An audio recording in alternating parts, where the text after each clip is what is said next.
അസ്സലാമു അലൈക്കും വറഹ്മത്തുള്ളാഹി തആല വബറകാതുഹു. ഏറെ ബഹുമാനാദരവുകൾ നിറഞ്ഞ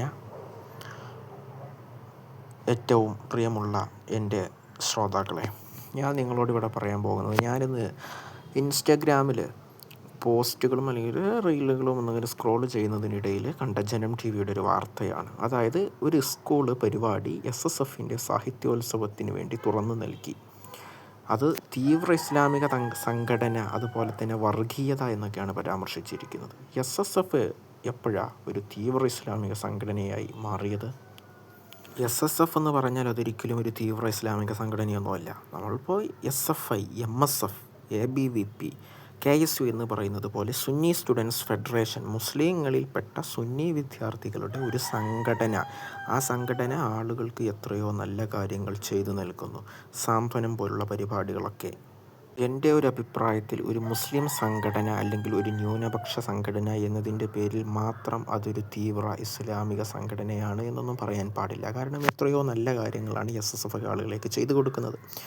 SSF എന്ന് പറഞ്ഞാൽ 89 വരെ ഒരൊറ്റ സുന്നി സംഘടനയായിരുന്നു, സുന്നി വിദ്യാർത്ഥി സംഘടനയായിരുന്നു. AK വിഭാഗങ്ങൾക്ക് 89 പിളർപ്പിന് ശേഷമാണ് AP സമസ്തയുടേതായിക്കൊണ്ട് SSFും EK സമസ്തയുടേതായി SKSSFും വരുന്നത്. ഈ രണ്ട് സംഘടനയും ജീവകാരുണ്യ പ്രവർത്തനങ്ങളിൽ ജാതി മതഭേദമന്യേ വളരെയധികം മുൻപന്തിയിലാണ് നിൽക്കുന്നത്. ഈ സംഘടന ഒരിക്കലും തീവ്രമായിട്ടുള്ളൊരു കാര്യം പറയുകയോ അങ്ങനെ ഒന്നും ചെയ്യാറൊന്നുമില്ല. എപ്പോഴും ജനങ്ങൾക്ക് വേണ്ടിയിട്ട് നല്ല കാര്യങ്ങൾ, അതായത് ഗവൺമെൻറ് അറിയേണ്ട നല്ല കാര്യങ്ങൾ ചൂണ്ടിക്കാട്ടി കൊടുക്കുന്നു. അതുപോലെ തന്നെ സുന്നികളായിട്ടുള്ള അല്ലെങ്കിൽ മുസ്ലിങ്ങളായിട്ടുള്ള വിദ്യാർത്ഥികളുടെയൊക്കെ ക്ഷേമത്തിന് വേണ്ടി പ്രവർത്തിക്കുന്നു. ഇതെല്ലാം ചെയ്യുന്ന ഒരു സംഘടന. ആ സംഘടനയുടെ സാഹിത്യോത്സവ പരിപാടി നടക്കുന്ന മുറയ്ക്ക് അതിന് ഒരു കൃത്യമായൊരു വേദി കിട്ടാത്തത് കൊണ്ടായിരിക്കാം ചിലപ്പോൾ അവരൊരു സ്കൂൾ തിരഞ്ഞെടുത്തിട്ടുള്ളത്.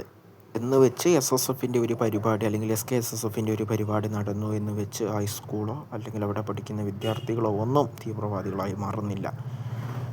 എന്തായാലും ജനം TV നൽകിയ ഈ വാർത്ത കണ്ടപ്പോൾ ഞാൻ വളരെയധികം അത്ഭുതപ്പെട്ടു പോയി. കാരണം ഒരു നല്ല സംഘടന, ഒരു വർഗീയതയും പറയാത്ത വിദ്യാർത്ഥികളുടെ ഉന്നമനത്തിന് വേണ്ടി നിൽക്കുന്ന സംഘടനയെ ഒരു തീവ്ര ഇസ്ലാമിക സംഘടന എന്ന് പറയുന്നത് ശരിയല്ല. ഇതാണ് എൻ്റെ നിലപാട്. ബാക്കിയുള്ളത് കമൻറ്റ് ബോക്സിൽ നിങ്ങൾ പങ്കുവെക്കൂ. അസ്സലാമു അലൈക്കും.